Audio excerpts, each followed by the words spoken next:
women are active in the space where they've been historically confined to. It's not something that you're born with, that eagerness to help. It's something you learn. And sometimes you learn things because you've got no other choice around you. For episode 26, my guest is Servane Mouazan, a conscious innovation entrepreneur who is the founder of Ogunte, a certified B Corp that amplifies women in socially responsible businesses and their ecosystem. For those of you looking for some one-to-one support over the next 6 months, my Presence Mentoring Programme starts very soon.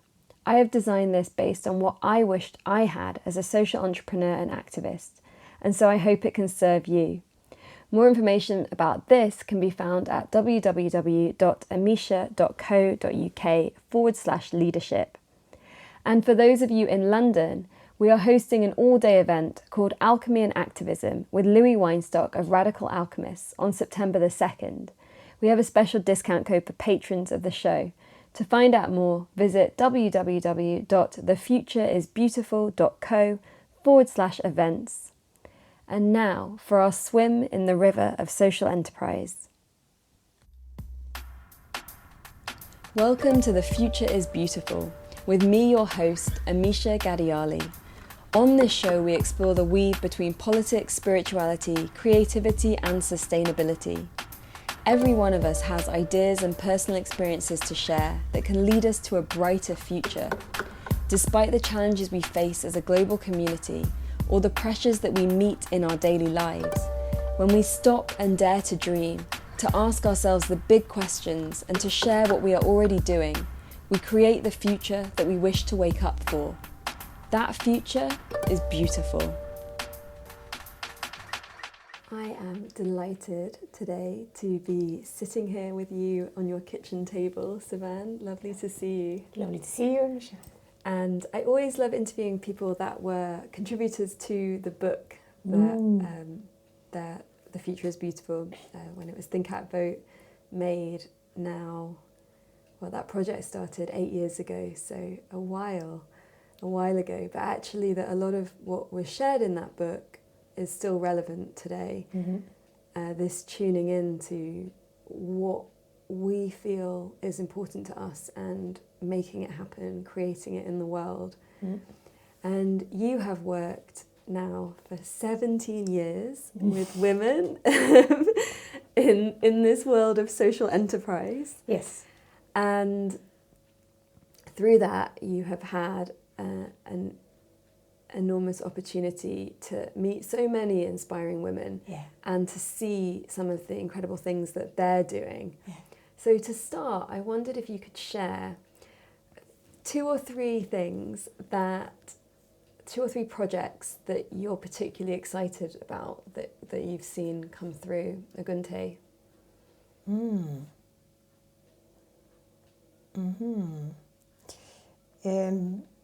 These 17 years have been interesting because of the learning we acquired. Not just me, but the people that I work with. And the learning was about being aware of the network that you can create, being aware of the system you're in its multiplicity, and being aware of every day's achievements. And so we've done that through various projects, programs, and essentially we were there to support these women in leading social businesses and have an impact in their communities. And but also looking at themselves as leaders and as entrepreneurs and how they could transform themselves or stay sane in their venture. And realized that very quickly, in the early stages, it was about creating a space where these women were doing business, or women were active in their communities, but not necessarily through business. And the activists, the campaigners could find a common space where they would feel listened to, but also challenged, and they could be held accountable for all the stuff they say they do. And they could also close friendships. There were loose KPIs, you know. But they found a natural space for them to evolve in it and to network and to spend a good time, have a drink or two or a cup of tea, whatever. And some of them have stayed very loyal and actually returned, and we can't get rid of them. And through that capacity building, that connecting, and that personal growing, we've grown a sort of quite a substantial, large community with very loose boundaries, a lot of leakages. That spans, in many countries in the world. And that's funny. A lot of it happens online as well because technology helps. And sometimes we meet face to face. So we've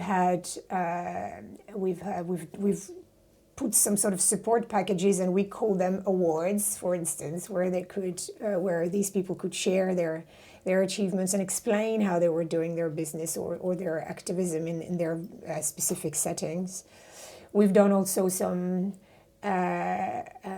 investment readiness or growth readiness incubation program. You know, the words that everybody used, but the content of our programs was a bit more maverick than that, you know. Yeah. We just didn't stick to business plan or business modeling, but we had also some experiences and challenges in the mix, and public speaking and all sort of stuff in these programs that was like giving a little bit of sexiness to the mix, you know. Mm-hmm. And we just couldn't never copy paste what the others were doing. But we call them the same so that people could recognize what we were doing. So awards, investment readiness, and a lot of listening. And some people call that coaching, but then we really worked out a culture of peer-to-peer listening. Mm-hmm. Peer-to-peer encouragement, incisive questioning, exquisite listening, all this kind of stuff that really adds value. Now, these women are running businesses. Mm-hmm. They're not projects. They might start as prototypes, and essentially we support a lot of them when they've already started. I like Hera Hussein venture is called chain.co, CHAYN. They support survivors of violence or women at risk of violence and oppression. They do this through sort of an online base provision of different services, little sound bites, little small things that actually have an enormous effect. So, for instance, if a woman has been abused and she wants to pull a legal case together, but she might not have money to do that, or she might not have a straight support immediately. So they've got a sort of a checklist of how to put a legal case together, and they also have different ways to have women join up and support each other using the tech tools that they use every day, not a new network. You know, they would be doing Facebook or WhatsApp or what have you, and get them on there and have direct support. They even started a chat bot that helps women be directed in their own setting to the right level of support and to the right agency of support. Mm-hmm. Yeah, and this is fantastic. So it's using technology the right way. So the way we supported Herath via another organization that funded them, and to really rethink about their financial modeling, but also how Hera could also explore her own legacy, have more leaders within the organization, take a big important position in the business, so that she doesn't have to be the sole face of the organization. So that's very interesting. Mm. There is also another example, someone I've been in touch regularly as well, is Flavia Amadeu from Brazil. She's a designer, a jewelry designer, and she works with organic rubber, wild rubber, mm-hmm. and in various communities in Brazil. So she teaches them how to manufacture and craft this wild rubber, and making some great jewelry with it. So there's a whole story around that. That's quite fascinating. The people who are harvesting the rubber, they prefer to stay in their communities. They don't want to be displaced.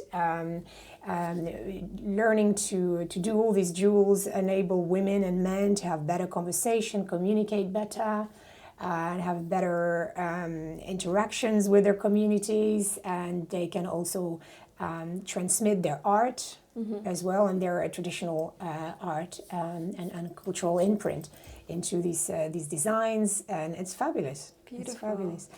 And so the businesses that you work with, the women that lead them, this is in many, many different fields.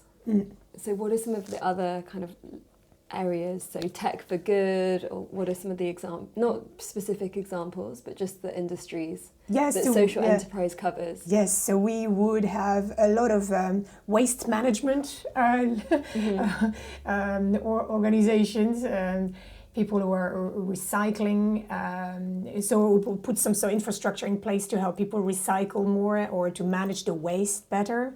We've got as well human waste specialists in Haiti, for instance. All of these are on the website for people to explore, and there's great stories. How to improve sanitation. We also have people who are developing green housing schemes in some areas in Nigeria, for instance. Not an easy market, because first, social housing is not easy to put in place in some areas, and let alone green social housing. Then there are people who work on employments, flexible employments. So here in the UK, there are people who work in school spaces, how to make the space that schools have available more used by the community, so that schools can make sort of an additional revenue, and then the community bonds better. What can I tell you? There's so a lot food, all sorts of stuff. It's really varied. So a lot of the examples that you've given are quite like unsexy things that are very much part of our daily life. So things like waste, and community, and being able to work flexibly. Like, do you feel like there's a big correlation between the fact that these are women-led businesses and they're kind of tackling some of the really base issues that we have in our society? Well, that's the thing. You will see a lot of headlines around that, what you've just said. I think there's still a majority of men social entrepreneurs, so it means that men do care too. Okay? Yeah, no, I'm not saying that men don't care. But I've seen so many headlines like, women find a natural space in social enterprise, and that makes me a bit upset. And you know why? Because women are just using the space where making do with the how can I say that? They are actually active in the space where they have been historically confined to. So that means if it's not something that you're born with, that knowledge or that eagerness to help. It's something you learn, and sometimes you learn things because you've got no other choice around you. Okay. So what happens is that if women have been confined into kitchen corners for generations and centuries, of course, at some point they're going to see bugs or issues next to them, okay? And then because it's a trait that is going to be perpetuated, people will then, and I don't want to say the word naturally, because that's not natural, people will immediately will look at community-based solutions or community-based initiatives. So then we'll say, oh, women are more communal, more than men. Well, the difference at birth is so tiny that you wouldn't expect that. But then stereotypes perpetuate that. Now, the good thing is it's great if they do that anyway, because then it does really, there are really a lot of issues that need attention. And someone needs to take care of it, Not necessarily women, but if women are just by stereotypes, more inclined to think about things in a community, so then they go for it. The problem is that we tend to monetize these kind of activities less than other activities. What do you mean?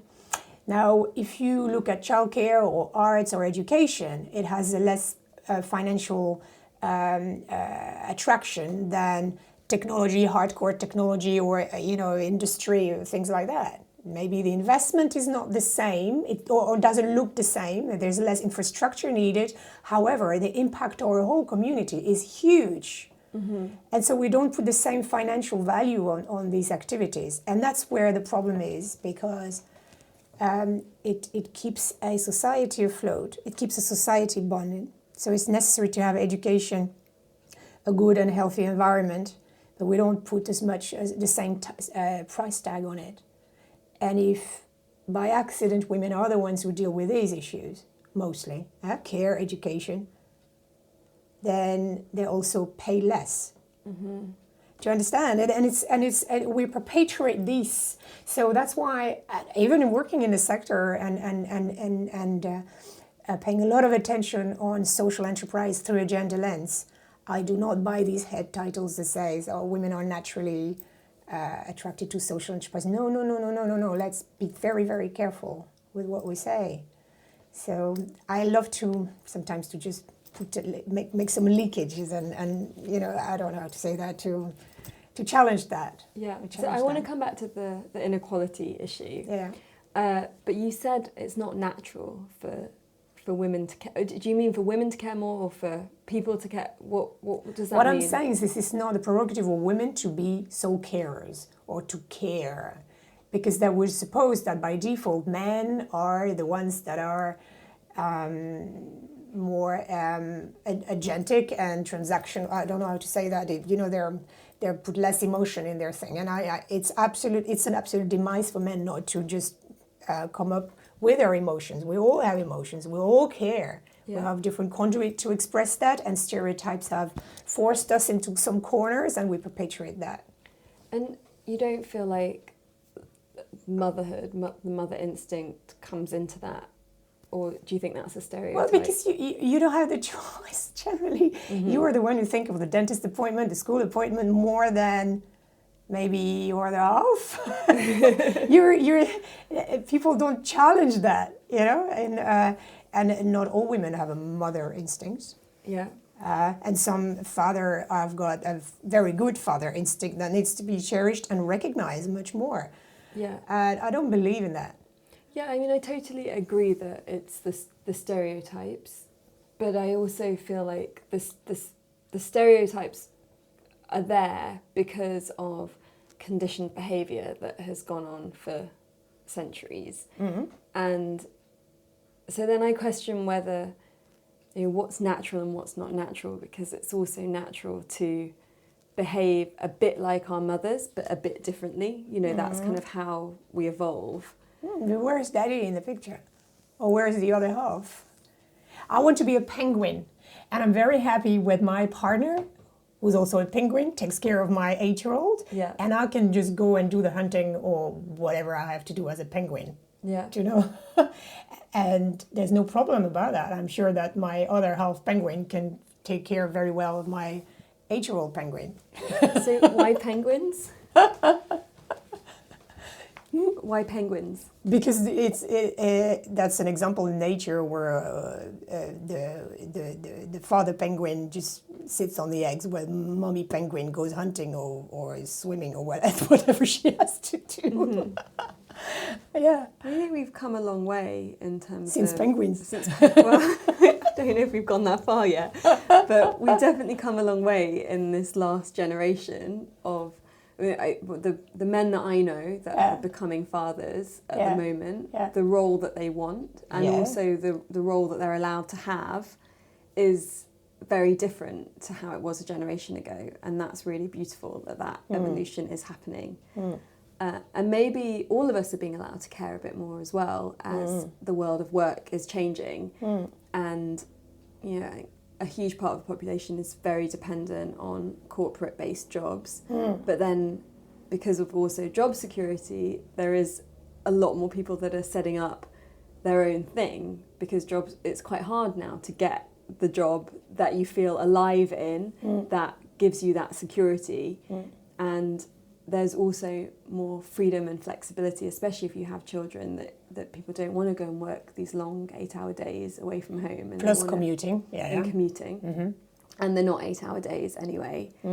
And so this has opened up a kind of a space for more entrepreneurs and more social entrepreneurs, which is really wonderful. Yeah, there's a myth as well that where you have your own job that you work less hours. It's not true. You actually work probably much more, and you need a very, very much big discipline to stop. When you have your own business. Yeah. So what we actually need is more flexibility, whether you're in your employment in an organization or when you have your own job, that flexibility and that discipline.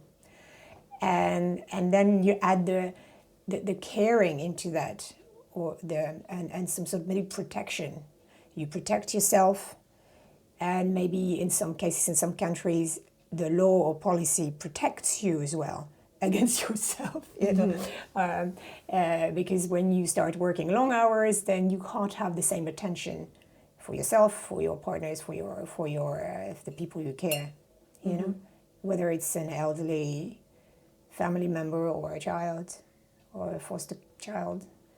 So well-being, I think, is the care and well-being should be part of the equation and the public discourse.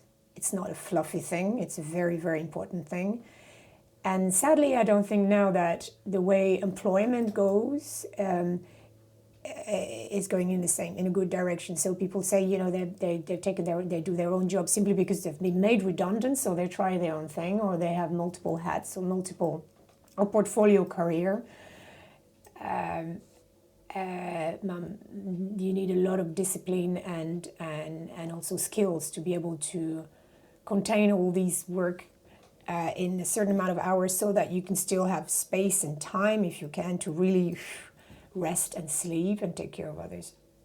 Yeah, I mean, definitely most of the entrepreneurs that I know work way too much. Yeah. And there's that constant pressure. Yeah. That, you know, you have, like, at least when you have a job, you sort of get told to go home maybe 2 hours after the official time, but there is a sort of sense that the day ends, and there's closure. Annual leave, and there are a few things that are worked in. Systems, eh? Systems. It's good. But it is hard to bring those in when you do work for yourself. It's a job. It's a job in itself. It's a skill set. Yeah. How are some of the ways personally that you've found to bring that balance of running your own business, being a mother, living a life? Living my life. I discovered the joy of monitoring and evaluation. Now, for anyone who's in a car right now, it doesn't sound sexy at all, but you'll see why I'm going to. It's really, really great to really to quantify the time you spend at some point, into put out a sheet of paper or Excel or whatever tech gimmick you can find online, and really just assess how much time you spend doing X, Y, that, how you do that, when you do that. And then scream and pull your hair and say, I can't believe I have done nothing, but I spent so much time doing it. Yeah. You know? So how I do that is making decisions, and I will not doing, bits of accounting every day or phone calls these days. That I'm going to group all these activities, and I do that once a month, and I have to do it. Mm-hmm. I have to do it well and within 2 hours. And that's it. Mm-hmm. So it's bringing the discipline, quantifying, monitoring, and then making decisions. So it's called managing myself. Mm-hmm.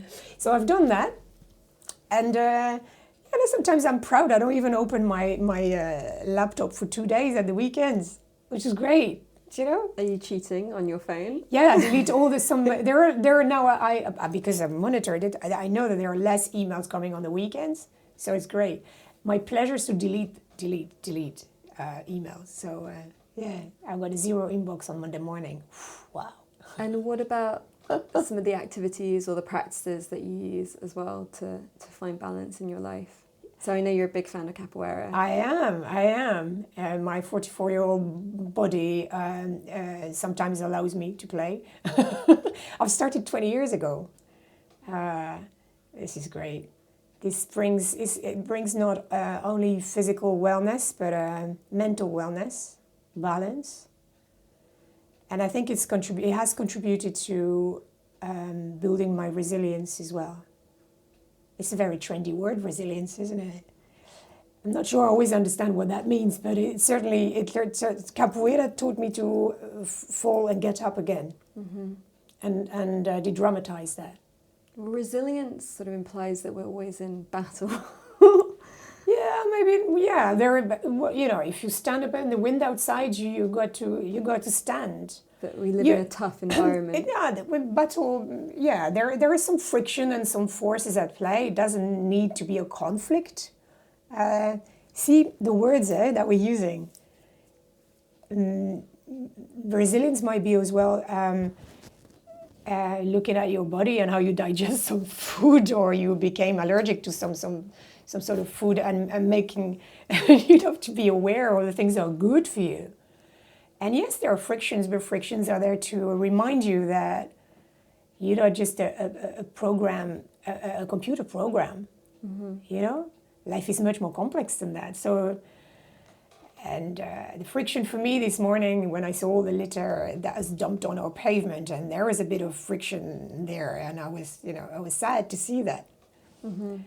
So there's another friction. And so what I'm going to do about this?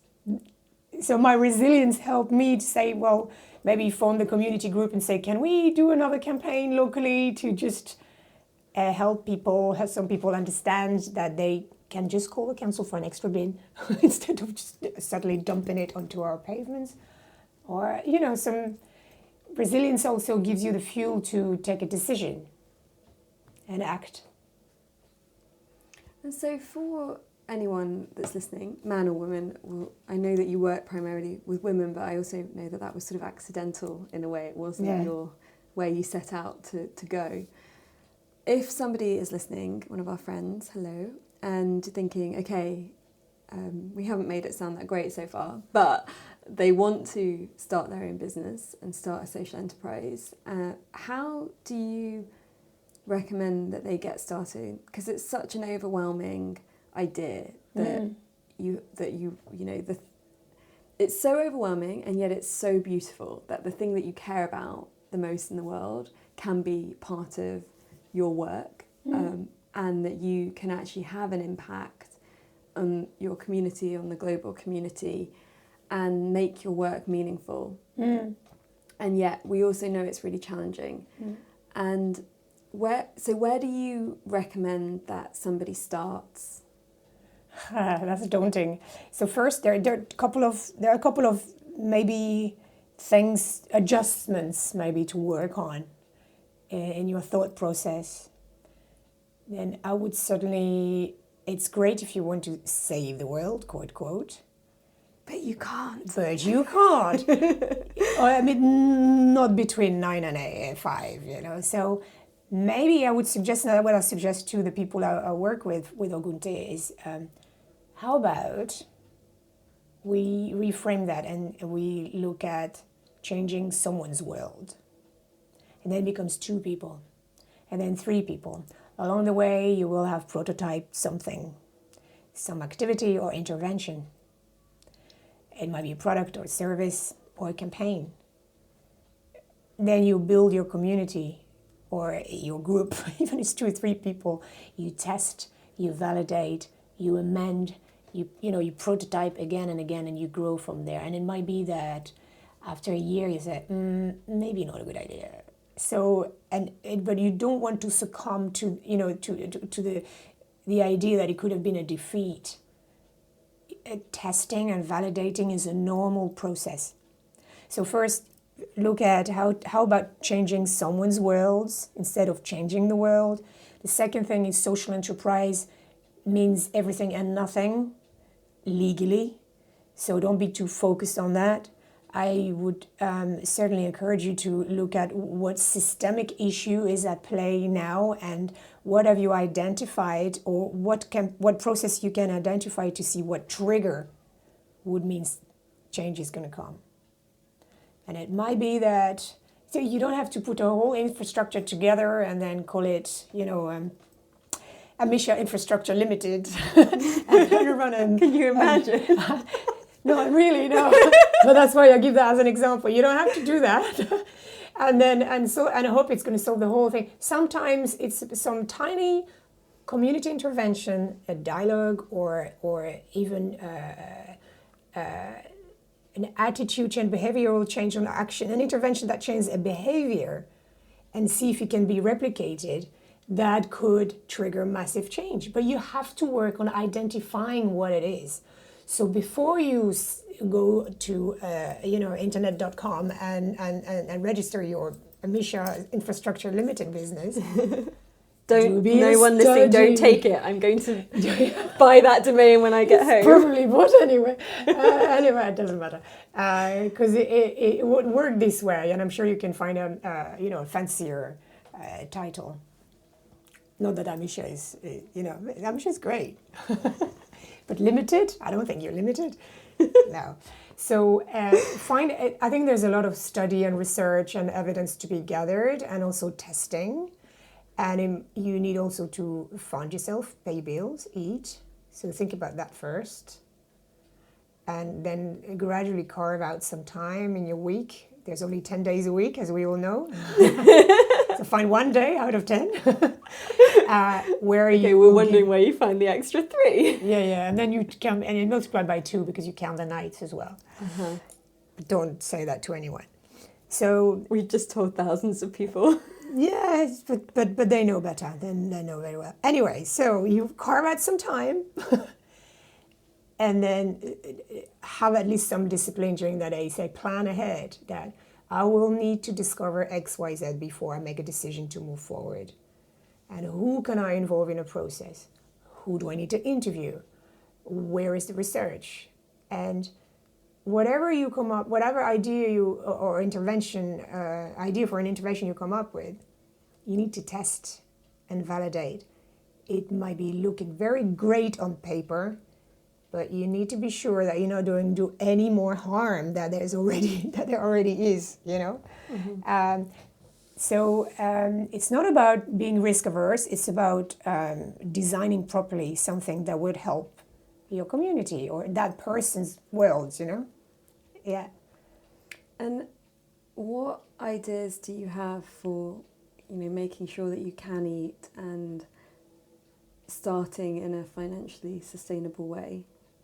So you have people who are still lucky enough to be in employment.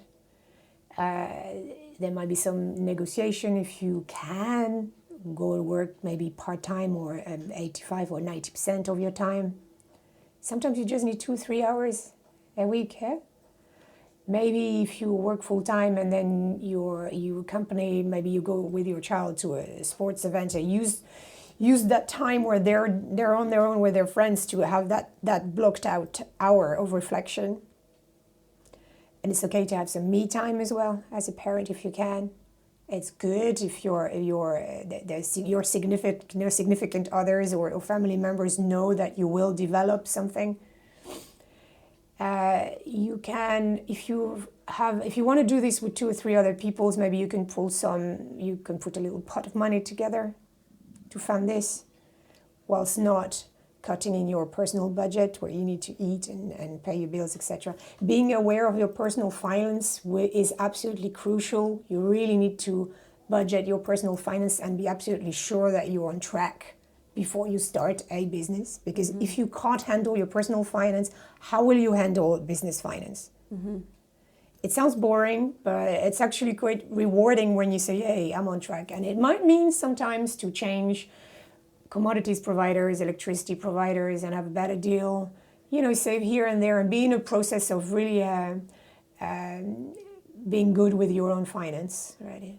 Working out what you can cut back on, and when you write it all down, you're like, wow, okay. Monitoring. I spend this much yes. on these. I don't need that Look anymore. at this, monitoring again. So really assessing. And again, you don't need a super fancy app to do that. You just need to have open a sheet of paper, and every month you record your outgoings. Mm. You know how much you need to put aside as well for your old days, because when you're 25, it's all good, and then suddenly you hit 45, it's like, oh, I still got 20 years, 25 years ahead, 30 years, when you're not like... More than that. No, of working time, okay. or working time where you can maybe Yeah. claim a salary of some sorts before they cast you off. Yeah.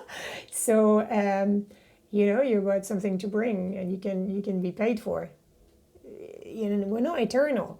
And then comes maybe sickness cost as well. So you really need to plan ahead around that. So I would certainly start by looking at your personal habits, financial habits, and see how you can, get better there. If you're really good with that, so then make some decisions and start saving, start putting aside a bit of money, open a separate bank account.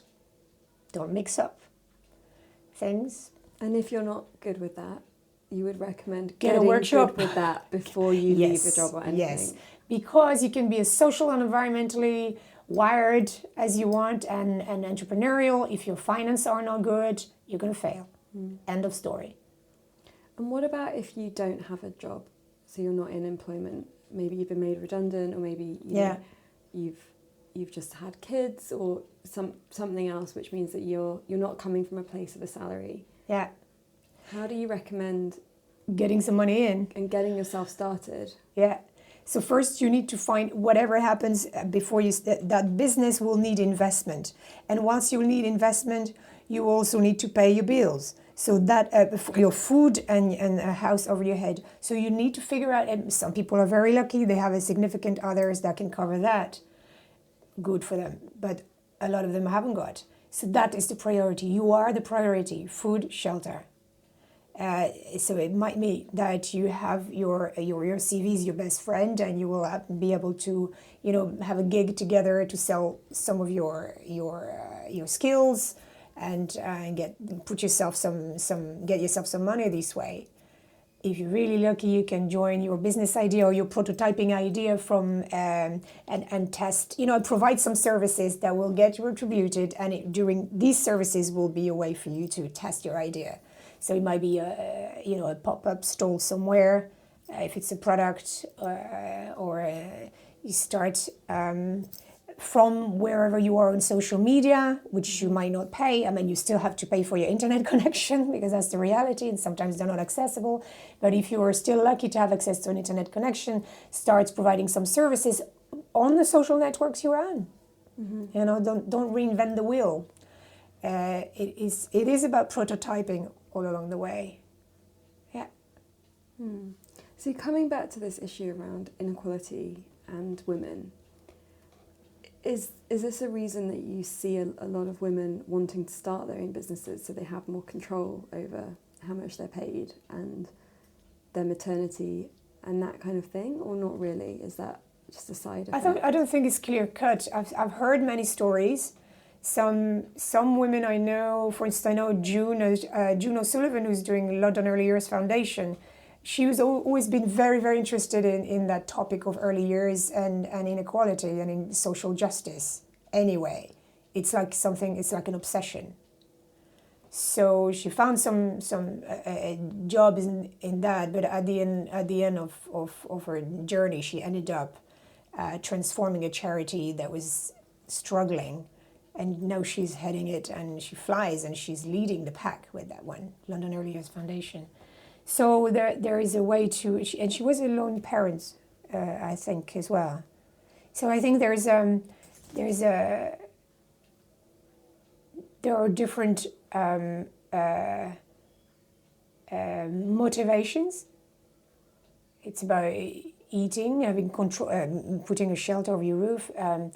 Sometimes you've been made redundant, but you're good at something, so you want to do it because you can't be asked to serve another organization that just doesn't work well, or See, it's a combination. It's not clear cut. There is some autonomy, the desire to put things right. Along the way, you are setting an example to your friend, your peers, or your children, or your parents. And for instance, when I started 8 years ago, I I'd had a shot in some large corporate companies. Whilst I learned a lot from them, I just couldn't bear just going into the office every morning, and the first thing I'd see was the FTSE 100 or whatever. It was not in the UK, but so that kind of the stock exchange value of the day, and then you had the receptionist after that. Something's not right. So that was a rebellion against that, without having thought through anything, without having a clear plan. My mistake. I said, I'm going to set up for myself, and just did what I knew best, which was produce events that had a sort of social tint to it, with the capoeira friends. Made enormous mistakes along the way. Learn by doing, and then the rest is history. I know we're 17 years along the line, and still doing it. But there was that independence, fierce independence motivation for me. I didn't earn much money at the beginning, and later, and not later either. But it was that autonomy and that independence. Yeah. Why is that important to you? That's how I grew up, I think. My parents both got very strong characters, and they separated when I was very young. So I probably had to shape an identity for myself and make my own decision. Not be, I know that their decision had an impact on my life. And when you grow up in a one parent's family, then there are economic consequences. Not that I missed anything, and also my mother never indulged me into unnecessary things either, so I didn't miss anything. But I know that I was very conscious. It was in the early 80s that my friends had parents and together, and they could also afford to go places where we wouldn't go. So I was always very conscious of that. And where did you grow up? In Brittany, in France. Yeah.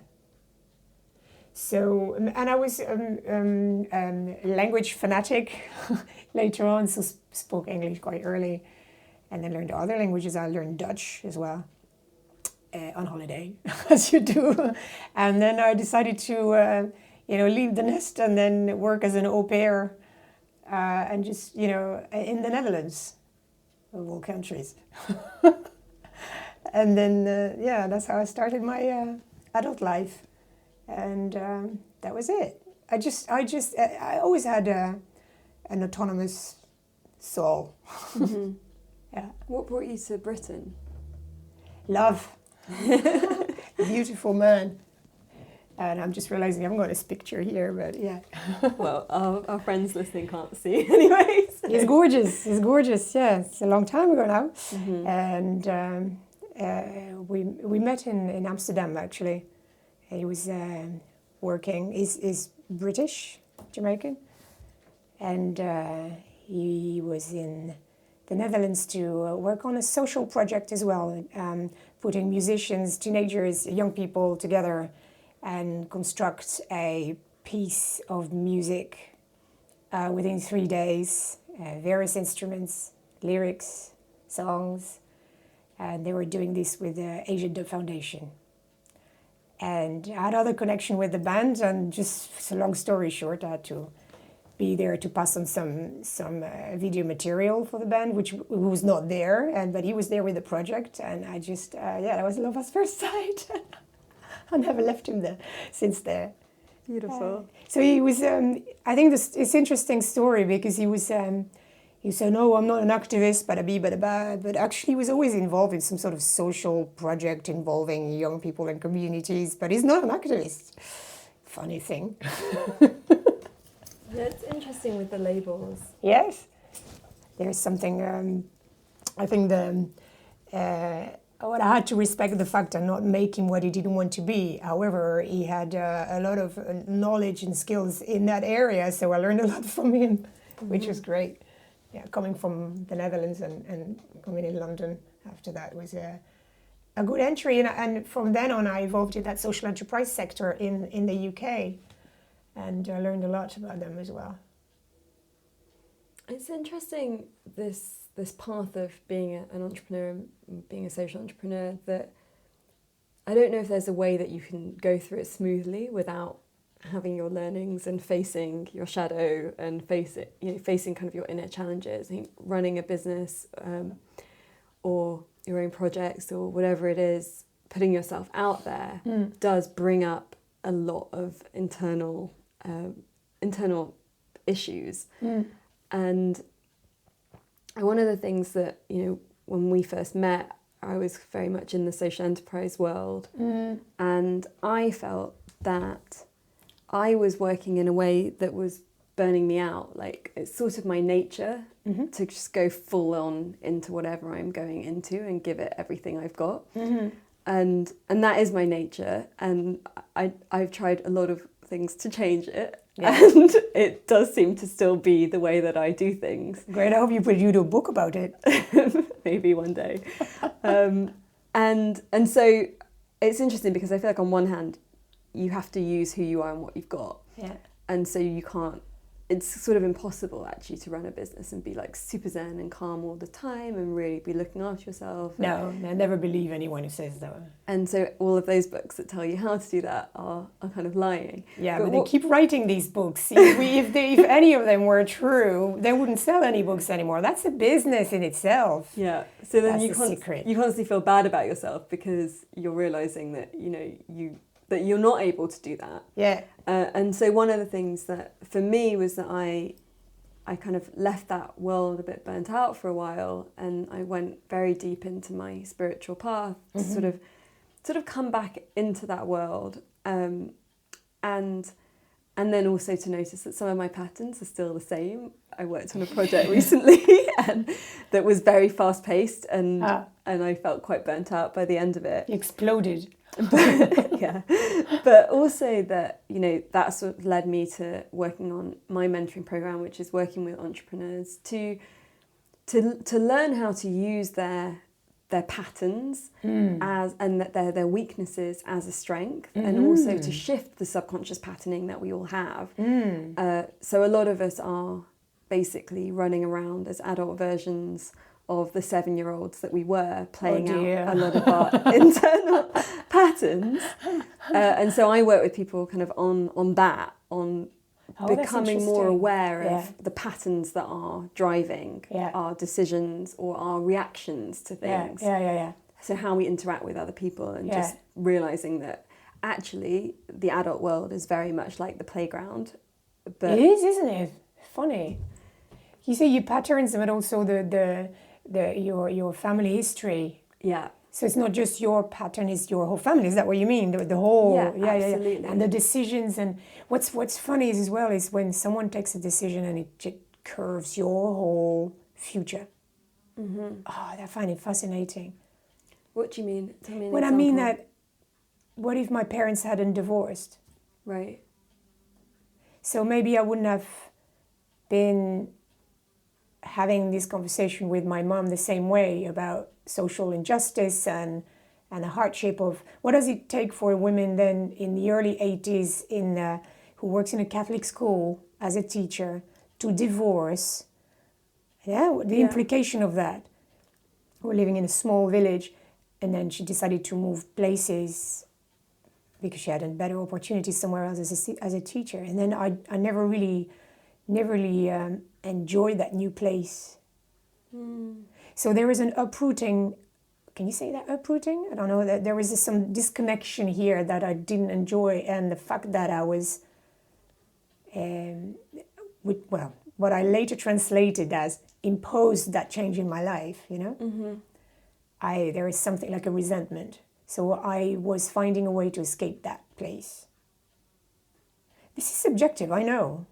But there's that pattern is, I will be in charge where I want to go. So the motto for me was leave, move. And there is that unsteadiness of not taking root somewhere for a while that really drove me. And be attracted to people, my fellow travelers as well. People who are living in different countries and having different world experiences. And it doesn't mean they're more clever than the others, but they've seen some Some of them I was very attracted to had seen the world and they've been around the block. They were not wealthy people at all. They were just maverick, clever people, curious and very resilient, could bounce back on their feet, were entrepreneurial. So that's the crowd that always attracted me, manage with little and then grow from there.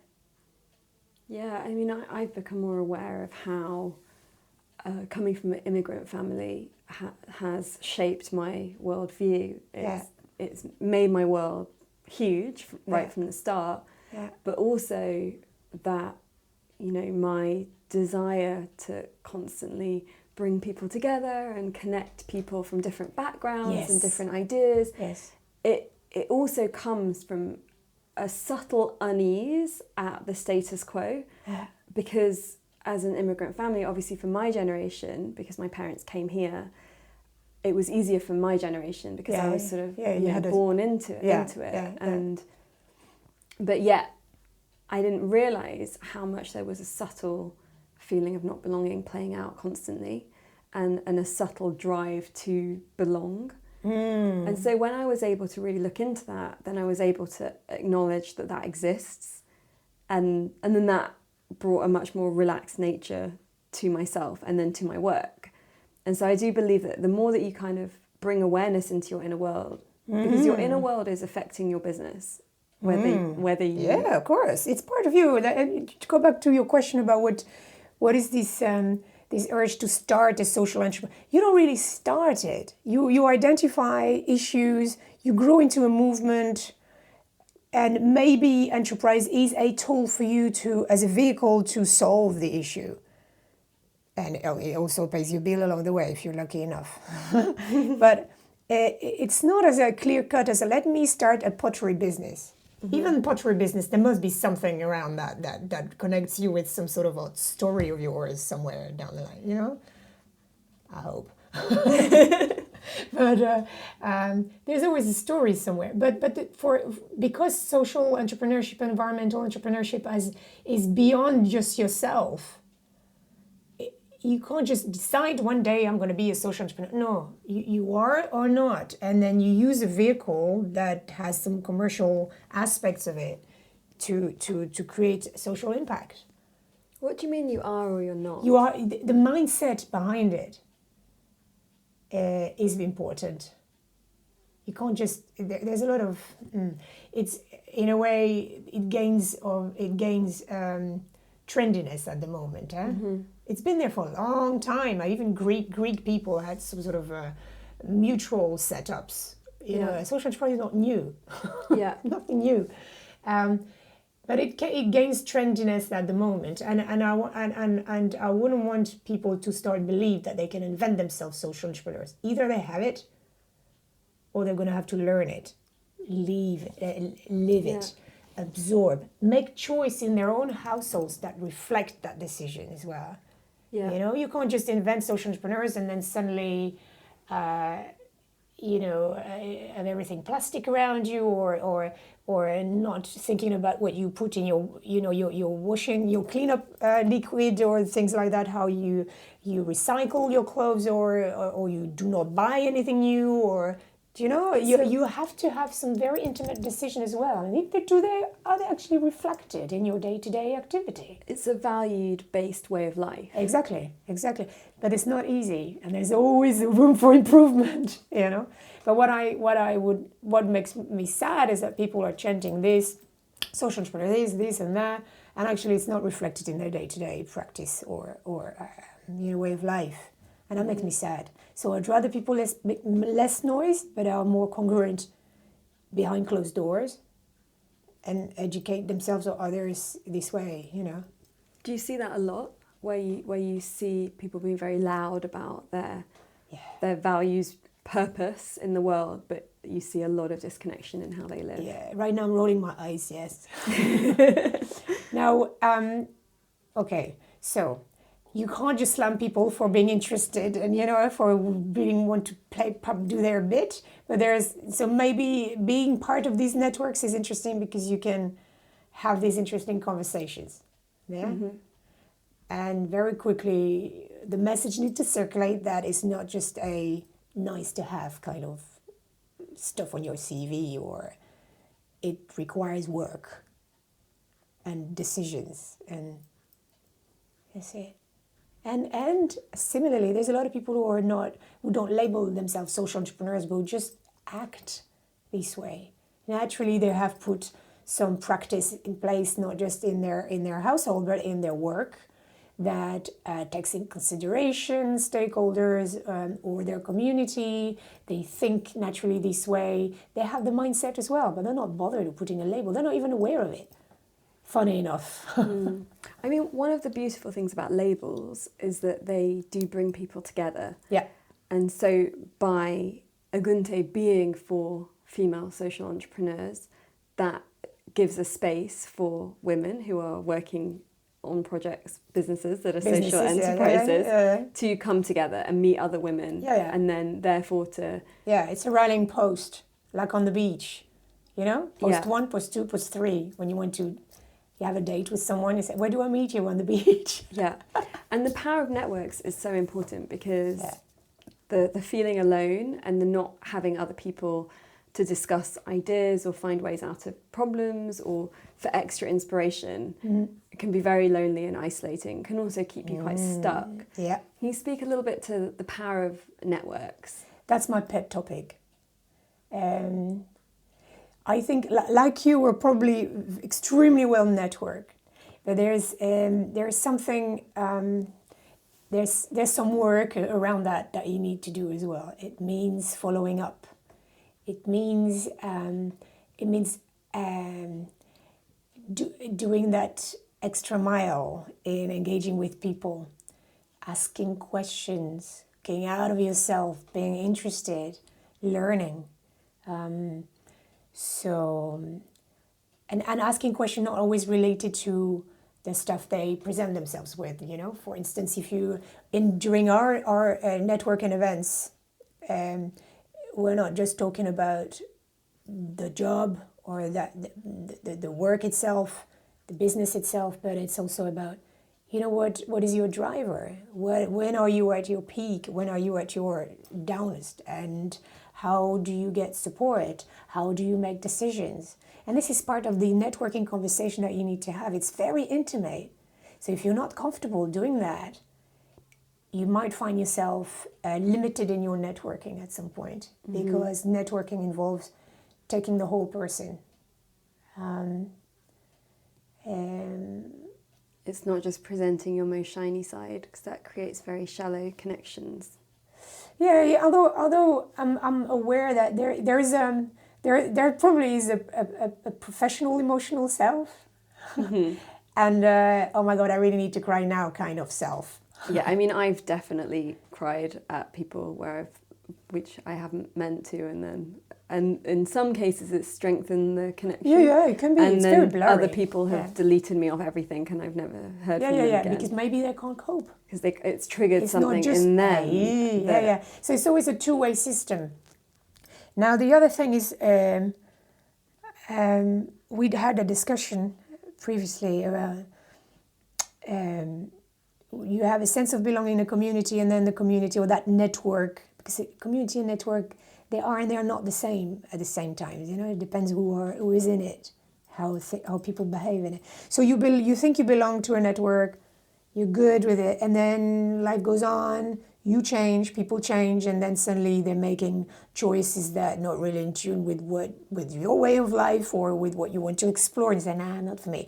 And then you jump off networks.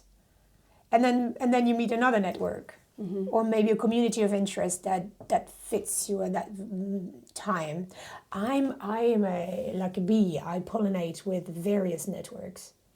So my pattern, the pattern you were talking about earlier, the pattern is maybe I don't want to be too close or belonging too closely to a defined community only. You know, I want to be able to pollinate in different places, maybe because I don't want to be shut out of one.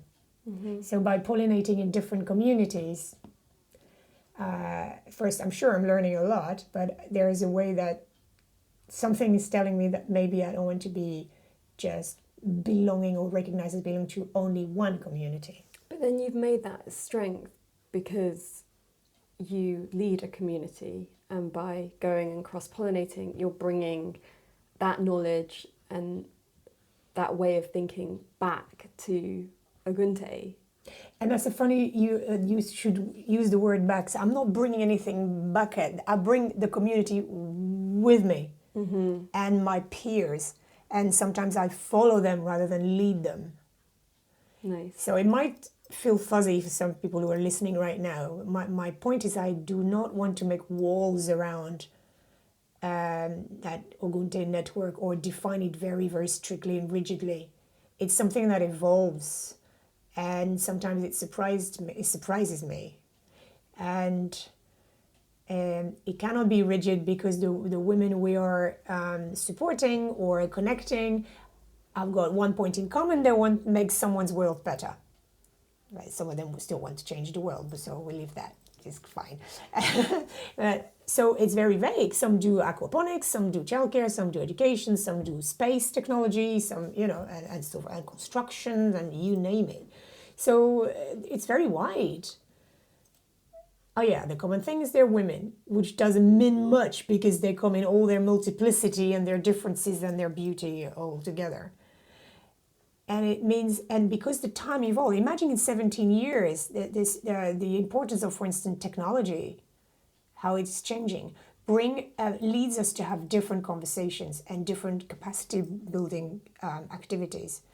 So because everybody's got that thing about AI or all sort of technology stuff, that we are encouraging them to think about designing with humans rather than for humans, to really question themselves on the ethics on AI, we bring people together, but I'm not bringing anything back. Do you see? We're moving together. So it's that movement that was a gain for Ogunte, but also as a business, it was a risk to take because we didn't want to be married to any other fixed community or to one specific topic. It is something in movement. So my definition of networking is very fluid and in movement, and it shouldn't be a sort of a pyramid, a power thing. It's interconnected, that kind of network with the nodes that are going all over the place, and there are different colors. I don't know how to describe that. It's not just one central point and everything with nodes that are going into the external circle of the network. Do you see what I mean? It's not. Yeah, I kind of describe that orally. Right now I'm making a lot of gestures with my hands, and it doesn't help. So please help. So I love interconnectedness. Yeah, I feel that. I love that mutual and reciprocal interconnectedness. I'm designing sort of big sphere with my hands. It goes in all direction, and at the same time it's contained by a sort of magnetic force, that puts it into orbit. Oh my God, where are we going? So that it's a movement thing. Beautiful. Does it make sense? It does make sense. Yeah. And I feel like the power of networking or going and just being with people that are doing things in a different way, in a different industry, helps us to see what connects us all and helps to keep our thinking and our doing and our being quite fresh. So if you go to the thing where it's all the same people all the time, I mean, there's definitely great power in that as well, because you get to grow with people. But when somebody reaches out outside of that, it's like everyone gets a taste of that, and then it keeps on extending, and we keep becoming more and more integrated in the way that we're doing things, in the way that we're thinking about. It's very powerful, but it takes a lot of energy. So I totally conscious that people said, "Oh God, going to a new thing. Oh, I don't know, but actually going to the fringe of your network has been proven to be beneficial. So there is a study, Harvard Business School, has done some work. A professor called Lakmani years ago has done huge studies on the power of the open source communities, and how people, but when they go and pollinate at the fringe of their network, come back with a lot of powerful insights and strength.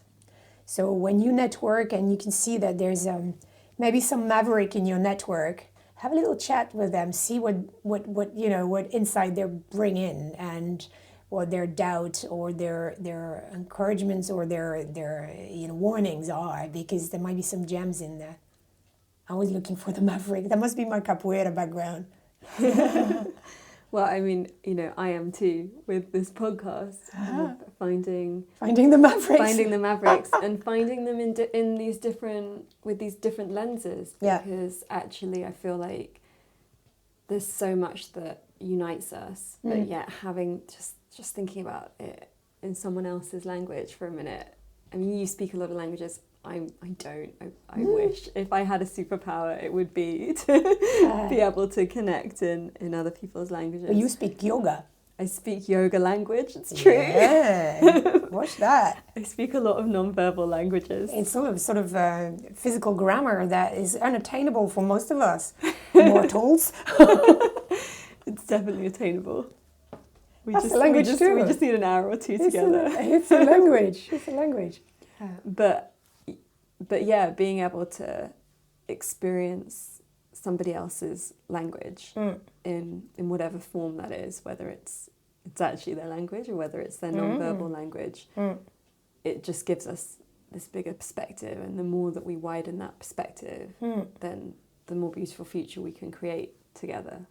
If you bring that down to a very down-to-earth, pragmatic thing, and you asked earlier about people who wanted to start their business, whatever you want to do, you need to find who you're going to find out who you're going to give this or sell this product or service to.